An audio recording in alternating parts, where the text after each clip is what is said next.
ਦਰਸ਼ਕੋ break ਤੋਂ ਬਾਅਦ ਤੁਹਾਨੂੰ ਆਪਾਂ ਸਭ ਨੂੰ ਜੀ ਆਇਆਂ ਕਹਿੰਦੇ ਆ ਔਰ ਪ੍ਰੋਗਰਾਮ ਨੂੰ ਹੋਰ ਅੱਗੇ ਵਧਾਉਂਦੇ ਆ ਅੱਜ ਦੇ ਥਰਡ ਵਾਲੇ ਇਸ਼ੂ ਦੇ ਨਾਲ ਕਿ ਜਿਸ ਤਰ੍ਹਾਂ ਕਿ ਨੇਪਾਲ ਦੇ ਪ੍ਰਧਾਨ ਮੰਤਰੀ ਨੇ ਕਿਹਾ ਹੈ ਕਿ ਭਾਰਤੀ ਖੁਫੀਆ ਏਜੰਸੀਆਂ ਵੱਲੋਂ ਨੇਪਾਲ ਵਿੱਚ ਰਾਜ ਪਲਟਾ ਕੇ ਮੈਨੂੰ ਗੱਦੀ ਤੋਂ ਲਾਉਣ ਦੀਆਂ ਸਾਜ਼ਿਸ਼ਾਂ ਨੇ ਉਹ ਕੀਤੀਆਂ ਜਾ ਰਹੀਆਂ ਹਨ। ਇਸ ਉੱਪਰ ਆਪਾਂ ਡਾਕਟਰ ਸਾਹਿਬ ਉਹਨਾਂ ਦੇ ਵਿਚਾਰ ਸੁਣਨ ਜਾ ਰਹੇ ਹਾਂ। ਸੋ ਅਸੀਂ ਚਾਹਾਂਗੇ ਕਿ ਤੁਸੀਂ ਸਾਡੇ ਨਾਲ ਇਸੇ ਤਰ੍ਹਾਂ ਹੀ ਬਣੇ ਰਹਿਣਾ। ਦੇਖਣ ਸੁਣ ਲਈ ਤੁਹਾਡਾ ਸਭ ਦਾ ਬਹੁਤ ਬਹੁਤ ਸ਼ੁਕਰੀਆ ਜੀ। ਡਾਕਟਰ ਸਾਹਿਬ ਕੀ ਕਹਿਣਾ ਚਾਹੋਗੇ?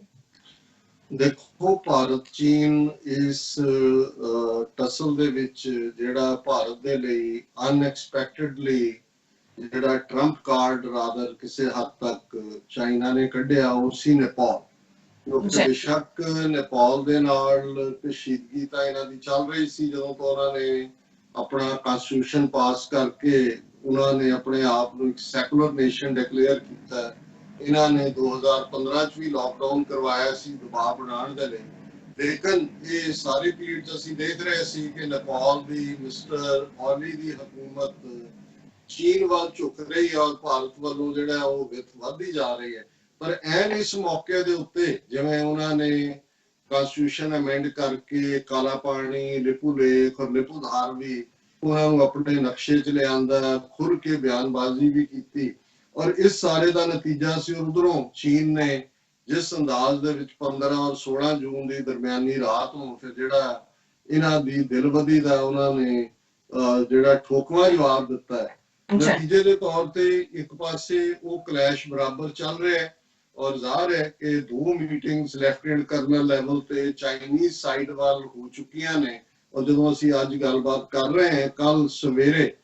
ਜਿਹੜੀ ਹੈ 10 ਵਜੇ ਦੇ ਕਰੀਬ ਇੱਕ ਮੀਟਿੰਗ ਭਾਰਤ ਵਾਲੇ ਪਾਸੇ ਇਹਨਾਂ ਹੀ ਲੈਫਟੀਨੈਂਟ ਕਰਨਲਸ ਦੇ ਦੁਆਰੇ ਇੱਕ ਪੱਗ ਵਾਲਾ ਦਾੜੀ ਕੱਟਾ ਸਿੱਖ ਖੜਾ ਕੀਤਾ ਹੋਇਆ ਇਹਨਾਂ ਨੇ, ਹਰਿੰਦਰ ਸਿੰਘ ਲੈਫਟੀਨੈਂਟ ਜਨਰਲ, ਜਿਹੜਾ ਉਹਨੂੰ ਲੀਡ ਕਰੇਗਾ। ਸੋ ਜਿਵੇਂ ਪਹਿਲੀਆਂ 2 ਮੀਟਿੰਗਸ ਬੇਸਿੱਟਾ ਰਹੀਆਂ ਨੇ, ਇਵੇਂ ਹੀ ਇਹ ਵੀ ਰਹਿ ਗਈ। ਲੇਕਿਨ ਇਹ ਜਿਹੜਾ ਹੈ ਇੱਕ ਇਹ ਦੱਸਣ ਦੇ ਲਈ ਕਿ ਜੀ ਅਸੀਂ ਗੱਲਬਾਤ ਨੂੰ ਤੋਰਿਆ ਹੋਇਆ। ਸੋ ਦੇਖੋ ਕੱਲ ਨੂੰ ਇਹਨਾਂ ਨੇ ਕੀ ਕਹਿੰਦੇ ਨੇ ਵੀ ਕਿਹੜਾ ਸੱਪ ਕੱਢਣਾ, ਕੋਈ ਸੱਪ ਨਿਕਲਣ ਵਾਲਾ ਨਹੀਂ ਹੈ।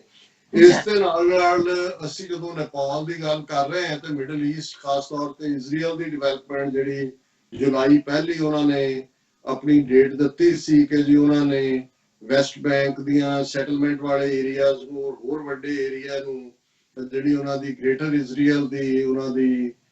ਦੌੜ ਹੈ ਜਾਂ ਉਹਨਾਂ ਦਾ ਨਿਸ਼ਾਨਾ ਹੈ ਉਹਨੂੰ ਐਨੈਕਸ ਕਰ ਲੈਣਗੇ ਪਰਮਾਨੈਂਟ ਇਜ਼ਰਾਈਲ ਨਾਲ।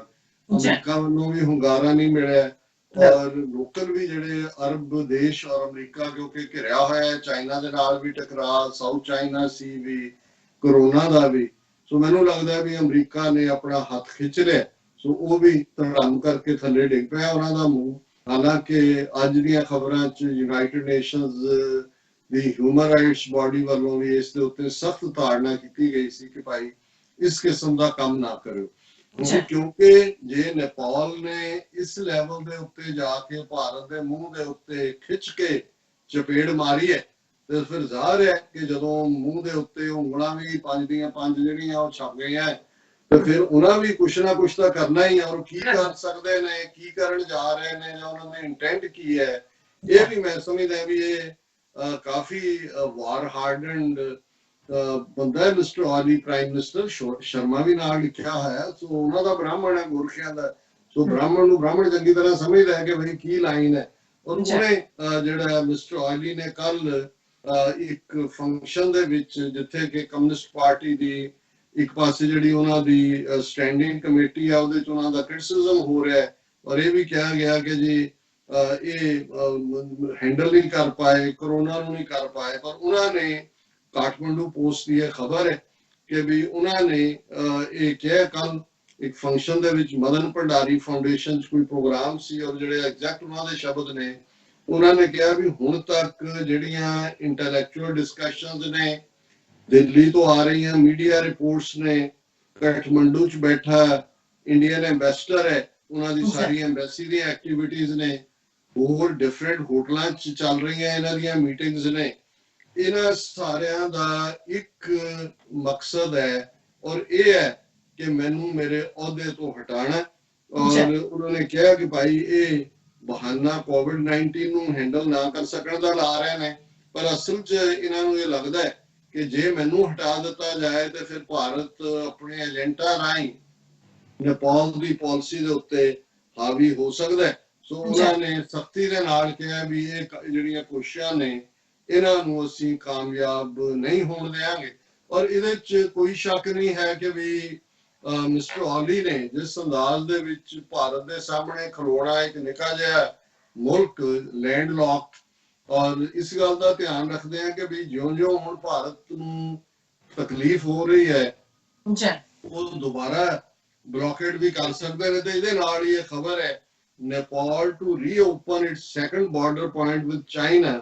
for supply of essential goods। ਹਾਲਾਂਕਿ ਏਰੀਆ ਵਾਈਜ਼ ਚਾਈਨਾ ਤੱਕ ਪਹੁੰਚ ਦੂਰ ਹੈ, ਪਰ ਆਲਰੇਡੀ ਉਹਨਾਂ ਦੇ ਨੇ ਜਿਹੜਾ ਉਹਨਾਂ ਦੇ ਨਾਲ ਬਾਰਡਰ ਜਿਹੜੇ ਨੇ ਖੋਲੇ ਹੋਏ ਨੇ, ਭਾਵੇਂ ਉਹ ਖਰਚੀਲੇ ਪੈਂਦੇ ਨੇ। ਤੇ ਇੱਕ ਬਾਰਡਰ ਜਿਹੜਾ COVID-19 ਕਰਕੇ ਉਹਨਾਂ ਨੇ ਬੰਦ ਕੀਤਾ ਸੀ। ਜਿਹੜੀ ਇਹਨਾਂ ਦੀ ਖਬਰ ਹੈ ਕਾਠਮੰਡੂ ਤੋਂ, Nepal has decided to reopen its second border point with China after 5 months for the supply of goods like construction material and equipment necessary for hydropower and airport projects according to media reports। ਇਹ ਜਿਹੜੇ 29 ਜਨਵਰੀ ਨੂੰ ਇਹ border point ਜਿਹੜੇ ਨੇ China ਦੇ ਨਾਲ ਇੱਕ ਤੱਤੋ ਪਾਣੀ ਤੋਂ ਹੈ ਔਰ ਇੱਕ ਰਾਸੂ ਵਗਾਦੀ, ਇਹ ਦੋ ਥਾਵਾਂ ਨੇ ਜਿੱਥੋਂ ਚਾਈਨਾ ਦੇ ਨਾਲ ਨੇਪਾਲ ਦਾ ਬਾਰਡਰ ਲੱਗਦਾ ਹੈ, ਇਹ ਬੰਦ ਕਰ ਦਿੱਤੇ ਗਏ ਸੀ। ਔਰ ਇੱਕ ਜਿਹੜਾ ਉਹਨਾਂ ਨੇ ਅਪ੍ਰੈਲ 8 ਨੂੰ ਖੋਲਿਆ ਸੀ ਸਿਰਫ ਮੈਡੀਸਨ ਔਰ ਹੈਲਥ ਇਕਵਿਪਮੈਂਟ ਲਿਆਉਣ ਦੇ ਲਈ, ਪਰ ਹੁਣ ਉਹਨਾਂ ਨੇ ਜਿਹੜਾ ਦੋਨੋਂ ਹੀ ਬਾਰਡਰ ਖੋਲ ਕੇ ਜਿਹੜੀ ਕੰਸਟਰਕਸ਼ਨ ਔਰ ਦੂਸਰੀ ਔਰ ਬਾਕੀ ਜ਼ਰੂਰੀ ਚੀਜ਼ਾਂ ਨੇ ਉਹਦਾ ਉਹਨਾਂ ਨੇ ਮੋਡਸ ਆਪਰੈਂਡੀ ਬਣਾਇਆ ਕਿ ਬਾਰਡਰ ਦੇ ਉੱਤੇ ਲਿਆ ਕੇ ਜਿਹੜੀਆਂ ਵੀ ਚਾਈਨਾ ਤੋਂ ਆ ਰਹੀਆਂ ਚੀਜ਼ਾਂ ਉਹ ਰੱਖ ਦੇਣਗੇ ਔਰ ਇਧਰੋਂ ਨੇਪਾਲੀ ਜਿਹੜੀ ਲੇਬਰ ਹੈ ਔਰ ਉਹਨਾਂ ਦੇ ਲੋਡਰ ਨੇ ਆਪਣੇ ਟਰੱਕ ਲਿਆਣਗੇ ਔਰ ਉਹਨਾਂ ਨੂੰ ਲੈ ਜਾਣਗੇ ਉੱਥੋਂ ਚੁੱਕ ਕੇ। ਸੋ ਜ਼ਾਹਿਰ ਹੈ ਕਿ ਇਸ ਗੱਲ ਦਾ ਪਰਹੇਜ਼ਗਾਰੀ ਰੱਖੀ ਗਈ ਹੈ ਕਿ ਉਹਨਾਂ ਦੇ ਜਿਹੜੇ ਨੇ ਉਹ ਚਾਈਨੀਜ਼ ਟਰੱਕ ਅੰਦਰ ਤੱਕ ਨਹੀਂ ਆਣਗੇ, ਕਿਉਂਕਿ ਨੇਪਾਲ ਦੇ ਵਿੱਚ ਵੀ ਤੇਜ਼ੀ ਨਾਲ ਅਜੇ ਕੋਵਿਡ ਫੈਲ ਰਹੀ ਹੈ। ਔਰ ਜਿਵੇਂ ਮਿਸਟਰ ਓਲੀ ਨੇ ਭਾਰਤ ਦੀਆਂ ਨਾਸਾਂ 'ਚ ਅੱਗੋਂ ਧੂਮ ਦਿੰਦੇ ਆ ਉਹਨਾਂ ਕਿਹਾ ਸੀ ਕਿ ਵੀ ਇਹ Indian virus is more dangerous than Chinese virus ਔਰ ਇਟਾਲੀਅਨ ਵਾਇਰਸ। ਜਿਵੇਂ ਦਾ ਇਹ ਇਹਨਾਂ ਨੇ ਟਰੰਪ ਨੇ ਉਹਨੂੰ ਚਾਈਨੀਜ਼ ਜਾਂ ਵੁਹਾਨ ਵਾਇਰਸ ਕਿਹਾ ਸੀ ਜਾਂ ਚਾਈਨੀਜ਼ ਵਾਇਰਸ ਕਿਹਾ ਸੀ। ਤੋਂ ਆਲਰੇਡੀ ਜਿਹੜਾ ਉਹਨਾਂ ਨੇ ਸਾਰੇ ਦੇ ਉੱਤੇ ਔਰ ਇਹ ਗੱਲ ਕੱਲਾ ਇਹ ਨਹੀਂ ਹੈ ਅਸੀਂ ਸਮਝਦੇ ਹਾਂ ਜੀ ਨੇਪਾਲ ਵੀ ਆ ਗਿਆ ਜੀ। ਨੇਪਾਲ ਨੂੰ ਜਿਹੜੇ ਇਹਨਾਂ ਦੇ ਕੋਈ ਵਪਾਰੀ ਨੇ ਬੰਗਾਲ ਦੇ ਵਿੱਚ ਜਿਹੜੇ ਪਾਈਨ ਐਪਲ, ਕਈ ਹਜ਼ਾਰ ਏਕੜ ਪਾਈਨ ਐਪਲ ਹੁੰਦਾ ਨੇਪਾਲ ਤੋਂ ਕਾਫੀ ਪਸੰਦ ਕੀਤਾ ਜਾਂਦਾ ਹੈ ਫਰੂਟ, ਕਿ ਜੀ ਉਹਨਾਂ ਨੇ ਵਪਾਰੀਆਂ ਨੇ ਕਿਹਾ ਜੀ ਅਸੀਂ ਪਾਈਨ ਐਪਲ ਨਹੀਂ ਭੇਜਣਾ, ਉਹਨਾਂ ਨੇ ਕਿਹਾ ਜੀ ਬਹੁਤ ਮਹਿੰਗਾ ਹੋਏਗਾ। ਪਰ ਨਾਲ ਦੀ ਨਾਲ ਕੱਲ ਖਬਰ ਸੀ ਕਿ ਜੀ ਹਿਮਾਚਲ ਦੇ ਵਿੱਚ ਇਵਨ ਆਈ ਡਿਡਨਟ ਰਿਅਲਾਈਜ਼, ਮੈਨੂੰ ਆਦਾ ਉਹਨਾਂ ਦੀ ਐਪਲ ਜਿਹੜੇ ਬਾਗਾਨਾਂ ਦੀ ਚੰਗੀ ਸਮਝ ਵੀ ਹੈ, ਉਹਨਾਂ ਦਾ ਵਪਾਰ ਕਿਵੇਂ ਹੈ ਔਰ ਕਿਵੇਂ, ਪਰ ਮੈਨੂੰ ਇਹ ਅੰਦਾਜ਼ਾ ਨਹੀਂ ਸੀ ਕਿ ਵੀ ਉਹਨਾਂ ਦੇ ਚੀਕ ਰਹੇ ਨੇ ਵਪਾਰੀ, ਸੇਬ ਦੇ ਬਾਗਾਂ ਦੇ ਮਾਲਕ ਵੀ ਔਰ ਦੂਜੇ, ਕਿਉਂਕਿ ਉਹਨਾਂ ਦੇ ਫਲ ਤੋੜਨ ਤੋਂ ਲੈ ਕੇ ਉਹਦੇ 'ਚ ਪੇਟੀਆਂ 'ਚ ਪੈਕ ਕਰਨ, ਉਹਨੂੰ ਕੈਰੀ ਕਰਨ, ਕਿਉਂਕਿ ਗੋਰਖੇ ਪਹਾੜੀ ਲੋਕ ਨੇ, ਸਰੀਰ ਵੀ ਉਹਨਾਂ ਦੇ ਸਟਰਡੀ ਹੁੰਦੇ ਨੇ। ਲੰਬਾ ਬੰਦਾ 6 ਫੁੱਟ ਦਾ ਤੇ ਵੈਸੇ ਕੋਈ ਚੀਜ਼ ਥੱਲੋਂ ਚੁੱਕੇ ਉੱਤੇ ਨੂੰ ਤੇ ਉਹਦੇ ਧਰਨ ਪੈ ਜਾਂਦੀ ਹੈ ਜਾਂ ਉਹਦੀ ਰੀੜ ਦੀ ਹੱਡੀ ਹਿੱਲੀ ਹੁੰਦੀ ਹੈ। ਸੋ ਉਹ ਜਿਹੜਾ ਜਦੋਂ ਬਾਗ ਦੇ ਵਿੱਚ ਸੇਬ ਤੋੜ ਕੇ ਉਹਨਾਂ ਨੂੰ ਬਿਨਸ ਦੇ ਵਿੱਚ ਪਾਇਆ ਜਾਂਦਾ ਹੈ ਲਿਜਾਣ ਦੇ ਲਈ, ਨੇਪਾਲੀ ਮਰਦ ਵੀ ਔਰਤਾਂ ਵੀ ਆਪਣੀ ਪਿੱਠ ਤੇ ਚੁੱਕ ਕੇ ਉਹਨੂੰ ਇੱਕ ਪਲੇਟਫਾਰਮ ਤੱਕ ਲਿਜਾਂਦੇ ਨੇ, ਜਿੱਥੋਂ ਫਿਰ ਉਹਨਾਂ ਦੀ ਪੈਕਿੰਗ ਕੀਤੀ ਜਾਂਦੀ ਹੈ, ਫਿਰ ਉੱਥੋਂ ਕਰਕੇ ਟਰੱਕਾਂ ਤੇ ਲੱਦਿਆ ਜਾਂਦਾ ਹੈ। ਸੋ 2 ਲੱਖ ਤੋਂ ਜ਼ਿਆਦਾ ਇਸ ਸਾਰੀ ਟ੍ਰੇਡ ਦੇ ਵਿੱਚ ਇਹ ਕੰਮ ਹਿਮਾਚਲ ਦੇ ਵਿੱਚ ਨੇਪਾਲੀ ਗੋਰਖੇ ਕਰਦੇ ਨੇ। ਔਰ ਉਹ ਸਾਰੇ ਨੇਪਾਲ ਤੋਂ ਆਉਂਦੇ ਸੀ, ਸੀਜ਼ਨਲ ਚਲੇ ਜਾਂਦੇ ਸੀ। ਹੁਣ ਉਹਨਾਂ ਨੇ ਜਿਹੜਾ ਉਹ ਪੈਸੇ ਲੈ ਕੇ ਆਪਣੇ ਚਲੇ ਗਏ, ਉਹਨਾਂ ਨੇ ਕਿਹਾ ਜੀ ਆਵਾਂਗੇ। ਹੁਣ ਇਹ ਹਾਲਾਤ ਬਦਲ ਗਏ ਔਰ ਨੇਪਾਲ ਦੇ ਵਿੱਚ ਵੀ ਉਹਨਾਂ ਨੂੰ ਇਹ ਹੈ, ਅਫਵਾਹਾਂ ਵੀ ਨੇ ਕਿ ਭਾਈ ਜੇ ਉਹ ਇੰਡੀਆ ਗਿਆ ਤਾਂ ਉਹਨਾਂ ਦੀ ਨੇਪਾਲੀ ਸਿਟੀਜ਼ਨਸ਼ਿਪ ਕੈਂਸਲ ਹੋ ਜਾਏਗੀ। ਸੋ ਕੱਲਾ ਇਹ ਨਹੀਂ ਹੈ ਭਾਰਤ ਸਮਝਦਾ ਜੀ ਪਾਈਨ ਐਪਲ ਬੰਦ ਕਰਤਾ ਹੈ ਜਾਂ ਹੁਣ ਇਹ ਸਮਝਦੇ ਨੇ ਜੀ ਅਸੀਂ ਧਮਕੀ ਦੇ ਦਿੱਤੀ, ਨਹੀਂ। ਇਹ ਜਿਵੇਂ ਅਸੀਂ ਕਿਹਾ ਸੀ 32,000 ਤੋਂ ਜ਼ਿਆਦਾ ਨੇਪਾਲੀ ਸੋਲਜਰ ਨੇ ਜਿਹੜੇ ਨੇਪਾਲੀ ਨੇ, ਸਿਟੀਜ਼ਨ ਨੇਪਾਲੀ ਨੇ। ਕਿੱਥੇ ਤੁਸੀਂ ਸਿੱਖ ਪਹਿਲਾਂ ਤੁਸੀਂ ਜਿਹੜੇ ਨੇ ਉਹਨਾਂ ਦਾ ਵਿਸ਼ਵਾਸ ਗਵਾ ਲਿਆ ਆਪਣੇ ਤੇ, ਔਰ ਨੇਪਾਲੀ ਜਿਹੜੇ ਨੇ ਔਰ ਇਸ ਮਾਹੌਲ ਦੇ ਵਿੱਚ ਠੀਕ ਹੈ ਵੀ ਮੈਨੂੰ ਵੀ ਇਹ ਲੱਗਦਾ ਹੈ ਜਿਸ ਕਿਸਮ ਦੀ ਇਹਨਾਂ ਦੀ ਸ਼ਰਾਰਤ ਹੈ ਇਹਨਾਂ ਦੀਆਂ ਏਜੰਸੀਆਂ ਦੀ, ਜਦੋਂ ਨੇਪਾਲ ਦਾ ਰਾਜ ਘਰਾਨਾ ਜਿਹੜਾ ਹੈ ਉਹ ਥੋੜਾ ਜਿਹਾ ਇਹਨਾਂ ਤੋਂ ਡਿਸਟਰਸਟ ਕਰਕੇ ਚੀਨ ਵੱਲ ਝੁਕ ਰਿਹਾ ਸੀ ਤੇ ਇਹਨਾਂ ਨੇ ਅੰਦਰੂਨੀ ਫੈਮਿਲੀ ਦੇ ਇੱਕ ਬੰਦੇ ਨੂੰ ਇਸਤੇਮਾਲ ਕਰਕੇ 12-13 ਦਾ ਇੱਕੋ ਦਿਨ 'ਚ ਹੀ ਮਰਡਰ ਕਰ ਦਿੱਤਾ ਸੀ ਮਹਿਲ ਦੇ ਵਿੱਚ, ਔਰ ਉਹਨੂੰ ਵੀ ਬਾਅਦ 'ਚ ਮਾਰਤਾ ਔਰ ਕਿਹਾ ਜੀ ਕਿ ਉਹ ਸਿਕਿਉਰਿਟੀ ਦਸਤੇ ਨੇ ਮਾਰਤਾ। ਸੋ ਇਹ ਹੁੰਦਾ ਜਿਹਨੂੰ ਤੁਸੀਂ ਵਰਤਿਆ ਹੁੰਦਾ ਉਹਨੂੰ ਤੁਸੀਂ ਕਿਲ ਕਰਦੇ ਹੋ। ਸੋ ਮੈਨੂੰ ਇਹ ਲੱਗਦਾ ਹੈ ਕਿ ਵੀ ਕੋਈ ਨਾ ਕੋਈ ਇਹ ਸਾਜ਼ਿਸ਼ ਉੱਥੇ ਕਰ ਰਹੇ ਨੇ ਔਰ ਲੇਕਿਨ ਇਹ ਹੁੰਦਾ ਵੀ ਜਦੋਂ ਤੁਸੀਂ ਪਹਿਲਾਂ ਇੱਕ ਵਾਰੀ ਰੌਲਾ ਪਾ ਦਿਓ ਤੇ ਕਈ ਵਾਰ ਫਿਰ ਜਿਹੜੇ ਕਰਨ ਵਾਲੇ ਨੇ ਉਹਨਾਂ ਦੀ ਮਜਬੂਰੀ ਬਣ ਜਾਂਦਾ ਹੈ ਪਿੱਛੇ ਹਟਣਾ। ਪਰ ਭਾਰਤ ਦੇ ਲਈ ਇਸ ਵੇਲੇ ਚਾਰ ਚਫੇਰਾ ਜਿਹੜਾ ਬਣਿਆ ਹੋਇਆ ਹੈ ਉਹਨਾਂ ਦੇ ਕੋਲ ਕੋਈ ਬਹੁਤੀਆਂ ਚੋਇਸਿਸ ਨਹੀਂ ਨੇ। ਇਹ ਅਲਟੀਮੇਟਲੀ ਤੁਸੀਂ ਸੋਵੀਅਤ ਯੂਨੀਅਨ ਦਾ ਹਾਲ ਦੇਖੋ ਜਦੋਂ ਕਲੈਪਸ ਹੁੰਦਾ ਹੈ, ਜਦੋਂ ਯੂਗੋਸਲਾਵੀਆ ਕਲੈਪਸ ਹੁੰਦਾ ਹੈ, ਜਾਂ ਉਸ ਤੋਂ ਵੀ ਪਹਿਲਾਂ ਜਿਹੜੇ ਐਮਪਾਇਰ ਸੀ ਜਿਵੇਂ ਆਟੋਮਨ ਐਮਪਾਇਰ ਸੀ, ਜਦੋਂ ਤੱਕ ਫਸਟ ਵਰਲਡ ਵਾਰ ਤੱਕ ਪਹੁੰਚਦੇ ਆ ਉਸ ਦੇ ਕਿੰਨਾ ਉਹਦਾ ਇਲਾਕਾ ਗਿਆ, ਜੋ ਸਮਾਲ ਟਰਕੀ ਰਹਿ ਗਿਆ ਜਿਹੜਾ origignal ਸੀ ਉਹਨਾਂ ਦਾ। ਤੇ ਜਿਵੇਂ ਹੀ ਹੁੰਦਾ ਜਦੋਂ ਡਾਊਨਫਾਲ ਸ਼ੁਰੂ ਹੁੰਦਾ ਹੈ, ਜਿਵੇਂ ਉਹਨੇ ਸ਼ੇਕਸਪੀਅਰ ਨੇ ਕਿਹਾ ਹੋਇਆ ਕਿ ਮੈਜੈਸਟੀ ਫਲੀਜ਼ ਦਾ ਡਾਈਂਗ ਕਿੰਗ, ਜਦੋਂ ਬਾਦਸ਼ਾਹ ਮਰ ਰਿਹਾ ਹੁੰਦਾ ਹੈ ਤੇ ਫਿਰ ਉਹਨੂੰ ਹਰ ਕੋਈ ਹੁਕਮ ਅਦੂਲੀ ਕਰ ਰਿਹਾ ਹੁੰਦਾ, ਉਹਦੀ ਮੈਜੈਸਟੀ ਜਾਂ ਬਾਦਸ਼ਾਹਤ ਵਾਲਾ ਉਹਦਾ ਔਰਾ ਜਾਂ ਔਰ ਨਹੀਂ ਹੁੰਦਾ ਹੈ, ਉਹਨੂੰ ਕੋਈ ਵੀ ਜਿਹੜਾ ਸੀਰੀਅਸਲੀ ਨਹੀਂ ਲੈ ਰਿਹਾ ਹੁੰਦਾ ਜਦੋਂ ਰਾਜਾ ਮਰ ਰਿਹਾ ਹੋਵੇ। ਸੋ ਇਸੇ ਤਰ੍ਹਾਂ ਜਦੋਂ ਐਮਪਾਇਰ ਡਿੱਗ ਰਹੇ ਹੁੰਦੇ ਨੇ ਫਿਰ ਚਾਰ ਚੁਫੇਰਿਓਂ ਬਗਾਵਤ ਦੀਆਂ ਜਿਹੜੀਆਂ ਨੇ ਆਵਾਜ਼ਾਂ ਵੀ ਆ ਰਹੀਆਂ ਹੁੰਦੀਆਂ ਨੇ, ਬਗਾਵਤਾਂ ਹੋ ਵੀ ਰਹੀਆਂ ਹੁੰਦੀਆਂ ਨੇ। ਜਿਹੜੇ ਸਦੀਆਂ ਤੋਂ ਲਾਇਲ ਰਹੇ ਹੁੰਦੇ ਨੇ ਉਹ ਵੀ ਜਿਹੜੇ ਨੇ ਡੰਡਾ ਚੁੱਕ ਲੈਂਦੇ ਨੇ। ਅਸੀਂ ਮੁਗਲ ਐਮਪਾਇਰ ਦਾ ਵੀ ਦੇਖਿਆ, ਕਿੰਨਾ ਵੱਡਾ ਐਮਪਾਇਰ ਔਰੰਗਜ਼ੇਬ ਦੇ ਵੇਲੇ ਕਿੱਥੋਂ ਦੱਖਣ ਤੱਕ, ਔਰ ਗਲੋਬਲ ਉਹਦੀ ਕਿੰਨਾ ਇੰਪੈਕਟ ਸੀ ਕਿ ਦੁਨੀਆ ਦੀ ਕੁੱਲ ਇਕਨੋਮੀ ਦਾ 18% ਜਿਹੜਾ ਟ੍ਰੇਡ ਆ ਉਹ ਕੱਲਾ ਉਸ ਮੁਗਲ ਐਮਪਾਇਰ ਦੇ ਵੇਲੇ ਸੀ। ਪਰ ਜਦੋਂ ਕੋਈ ਚੀਜ਼ ਸਿਖਰ ਤੇ ਚਲੀ ਜਾਂਦੀ ਹੈ ਔਰ ਉਸ ਦਾ ਆਸਰਾ ਜ਼ੁਲਮ ਬਣ ਜਾਏ ਫਿਰ ਹੌਲੀ ਹੌਲੀ ਜਿਹੜੇ ਨੇ ਬਗਾਵਤਾਂ, ਫਿਰ ਉਹ ਜਿਵੇਂ ਅਸੀਂ ਦੇਖਦੇ ਹਾਂ ਵੀ ਉਸ ਐਮਪਾਇਰ ਦਾ ਐਂਡ ਵੀ ਮਰਾਠੇ ਖਲੋ ਗਏ, ਪੰਜਾਬ ਚ ਸਿੱਖ ਖਲੋ ਗਏ, ਉਹਨਾਂ ਦੇ ਜਾਟ ਖਲੋ ਗਏ ਭਰਤਪੁਰ ਦੇ, ਔਰ ਉਹ ਸਾਰੇ ਚੋਂ ਫਿਰ ਅਲਟੀਮੇਟਲੀ ਭਾਵੇਂ ਉਹਨੂੰ ਜਾਂਦਿਆਂ ਵੀ ਅੱਗੋਂ ਕਈ ਦਹਾਈਆਂ ਲੱਗ ਜਾਂਦੀਆਂ ਨੇ। ਲੇਕਿਨ ਭਾਰਤ ਦਾ ਤਾਂ ਜਿਹੜਾ ਡਾਊਨਫਾਲ ਹੈ ਨਾਰਥ ਈਸਟ ਹੋਏ, ਜਿਹੜਾ ਚਿਕਨ ਨੈਕ ਦੇ ਥੱਲੇ ਜਦੋਂ ਮਰਜ਼ੀ ਇਹਨਾਂ ਤੋਂ ਨਿਕਲ ਜਾਏ, ਗੁਆਂਢੀ ਮੁਲਕ ਈਵਨ ਬੰਗਲਾਦੇਸ਼ ਜਾਂ ਭੂਟਾਨ ਦੇ ਹਵਾਲੇ ਨਾਲ ਵੀ ਅਸੀਂ ਗੱਲ ਕੀਤੀ ਸੀ ਕਿ ਉਹਨਾਂ ਨੇ ਪਾਣੀ ਵੀ ਰੋਕ ਦਿੱਤਾ ਆਸਾਮ ਦੇ 6000 ਤੋਂ ਜ਼ਿਆਦਾ ਕਿਸਾਨਾਂ ਦਾ, ਤੇ ਉਹਨਾਂ ਨੇ ਨਾਲ ਦੀ ਨਾਲ ਵੀਜ਼ਾ ਫੀ ਵੀ ਲਾ ਦਿੱਤੀ ਹੈ ਕਿ ਭਾਈ ਜਿਹੜਾ ਤੁਸੀਂ ਆਣਾ ਹੈ ਜੇ ਭੂਟਾਨ ਦੇ ਵਿੱਚ ਤੇ ਤੁਹਾਨੂੰ ਇਹਨੇ $17 ਕੇ ਕਿੰਨੇ ਅਸੀਂ ਡਿਸਕਸ ਕੀਤਾ ਸੀ। ਸੋ ਕੁੱਲ ਮਿਲਾ ਕੇ ਅਸੀਂ ਸਮਝਦੇ ਹਾਂ ਕਿ ਇਹ ਆਉਣ ਵਾਲੇ ਪੀਰੀਅਡ ਦੇ ਵਿੱਚ ਹੁਣ ਇਹ ਵੀ ਜਿਹੜੀ ਇਹਨਾਂ ਨੇ ਹਰਕਤ, ਜਿਹੜਾ ਅਸੀਂ ਪਹਿਲੇ ਸੈਗਮੈਂਟ ਜ਼ਿਕਰ ਕੀਤਾ ਕਿ ਸਟਾਕ ਐਕਸਚੇਂਜ ਕਰਾਚੀ ਤੇ ਜਿਹੜਾ ਅਟੈਕ ਇਹਨਾਂ ਨੇ ਉਸ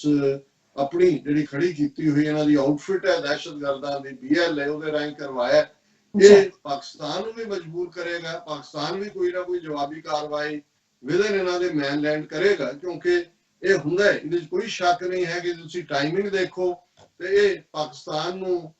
ਜਿਹੜਾ ਅੱਗੋਂ ਧਮਕਾਉਣ ਦੇ ਲਈ ਹੈ ਕਿ ਜੇ ਅਸੀਂ ਤੁਹਾਡੇ ਅੰਦਰ ਵੜ ਕੇ ਜਿਹੜਾ ਉਹ ਇਹ ਕਰ ਰਹੇ ਹਾਂ। ਸੋ ਕੁੱਲ ਮਿਲਾ ਕੇ ਮੈਂ ਸਮਝਦਾ ਵੀ ਬਜਾਏ ਕਿ ਮੋਦੀ ਐਂਡ ਕੰਪਨੀ ਕੋਈ ਰਾਏ ਰਾਸਤੇ ਆਂਦੇ ਕਿ ਉਹਨਾਂ ਨੂੰ ਲੱਗਦਾ ਕਿ ਭਾਈ ਆਪਣੇ ਵਿਦਨ ਕੰਟਰੀ ਅਸੀਂ ਮਾਈਨੋਰਿਟੀਜ਼ ਦੇ ਹੱਕਾਂ ਦੀ, ਜਿਵੇਂ ਇਹਨਾਂ ਨੇ ਵਾਰ ਹਿਸਟੀਰੀਆ ਖੜਾ ਕਰ ਦਿੱਤਾ ਹੈ ਸਾਰੇ ਕਸ਼ਮੀਰ ਦੇ ਹਵਾਲੇ ਨਾਲ ਵੀ, ਜੀ ਸਟਾਪ ਕਰੋ, 2 ਮਹੀਨੇ ਦੇ ਗੈਸ ਸਿਲੰਡਰ ਇਕੱਠੇ ਕਰੋ, ਥਾਵਾਂ ਐਕਵਾਇਰ ਕਰ ਰਹੇ ਨੇ। ਚੀਨ ਦੇ ਉਸ ਜਿਹੜਾ ਲਦਾਖ ਚ ਵੀ ਆਪਣੀ ਹਵਾਈ ਫੌਜ ਔਰ ਟੈਂਕ ਔਰ ਦੂਸਰੇ ਉਤਾਰ ਰਹੇ ਨੇ। ਪੰਜਾਬ ਦੇ ਵਿੱਚ ਜਿਵੇਂ ਸਿੱਖ ਨੌਜਵਾਨਾਂ ਦੀ ਫੜੀ ਜਾ ਰਹੀ ਹੈ ਰੈਫਰੈਂਡਮ 2020 ਦੇ ਬਹਾਨੇ ਦੇ ਨਾਲ ਕਿ ਜੀ 4 ਖਤਰਨਾਕ ਦਹਿਸ਼ਤਗਰਦ ਫੜੇ, ਉਹ ਵਿਚਾਰੀਆਂ ਘਰ ਵਾਲੀਆਂ ਇੱਕ ਕਹਿੰਦੀ ਹੈ ਕਿ ਜੀ ਮੈਂ ਕੰਮ ਤੇ ਗਏ, ਮੇਰੇ ਇਨੋਸੈਂਟ ਬੰਦੇ ਔਰ ਆਮ ਸਧਾਰਨ ਵਿਚਾਰੇ ਕਿਰਤੀ ਗੁਰਸਿੱਖ ਜਿਹੜੇ ਪੰਥ ਨੂੰ ਪਿਆਰ ਕਰਦੇ ਨੇ, ਕਿਸੇ ਤੇ ਜਿਹੜਾ ਕੋਈ ਚਾਰਜ ਕੋਈ ਬਣਾ ਰਹੇ ਨੇ, ਕੋਈ ISI ਨਾਲ ਜੋੜ ਰਹੇ ਨੇ, ਕੋਈ ਇੱਧਰ ਜੋੜ ਰਹੇ ਨੇ, ਸਿਕਸ ਫॉर ਜਸਟਿਸ ਨਾਲ ਜੋੜ ਰਹੇ ਨੇ। ਸੋ ਉਹਨਾਂ ਦੀ ਰਿਪਰੈਸ਼ਨ ਦੀ ਨੀਤੀ ਵੀ ਬਰਾਬਰ ਜਾਰੀ ਹੈ ਔਰ ਗਵਾਂਢੀਆਂ ਦੇ ਨਾਲ ਜੋ ਉਹਨਾਂ ਦਾ ਵਰਤਾਰਾ ਹੈ ਇਹ ਵੀ ਬਰਾਬਰ ਜਾਰੀ ਹੈ। ਪਰ ਇਹੀ ਇਹਨਾਂ ਦਾ ਅਲਟੀਮੇਟਲੀ ਐਂਡ ਵੀ ਹੈ,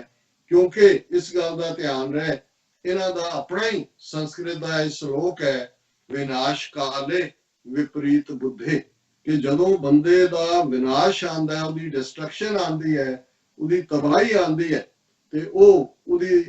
ਅਕਲ ਪੁੱਠੀ ਹੋ ਜਾਂਦੀ ਹੈ। ਸੋ ਜ਼ਾਹਿਰ ਹੈ ਅਸੀਂ ਪੰਜਾਬੀ ਚ ਕਹਿੰਦੇ ਆ ਕਿ ਭਾਈ ਜਦੋਂ ਗਿੱਦੜ ਦੀ ਮੌਤ ਆਉਂਦੀ ਹੈ ਤੇ ਉਹ ਸ਼ਹਿਰ ਵੱਲ ਭੱਜਦਾ। ਸੋ ਇਹਨਾਂ ਦੀ ਉਹ ਗਿੱਦੜ ਵਾਲੇ ਮੌਤ ਵਾਲੀ ਗੱਲ ਹੀ ਜਾਪਦੀ ਹੈ ਕਿ ਇਹਨਾਂ ਦਾ ਐਂਡ ਇਸ ਆਰਟੀਫੀਸ਼ੀਅਲ ਯੂਨੀਅਨ ਇੰਡੀਆ ਦਾ ਸੋਵੀਅਤ ਯੂਨੀਅਨ ਔਰ ਯੂਗੋਸਲਾਵੀਆ ਵਾਂਗ ਇਹ ਕੰਧ ਤੇ ਲਿਖਿਆ ਹੋਇਆ ਸਾਫ਼ ਪੜਿਆ ਜਾ ਸਕਦਾ ਹੈ। ਜੀ ਡਾਕਟਰ ਸਾਹਿਬ, ਤੁਹਾਡਾ ਬਹੁਤ ਬਹੁਤ ਸ਼ੁਕਰੀਆ। ਸਵਾਗਤ ਹੈ ਨੈਬਡੇਕ ਵਿਊਅਰਸ, ਤੁਸੀਂ ਕਿਤੇ ਨਹੀਂ ਜਾਣਾ, ਮਿਲਦੇ ਹਾਂ ਆਫਟਰ ਦਿਸ ਸ਼ਾਰਟ ਬ੍ਰੇਕ।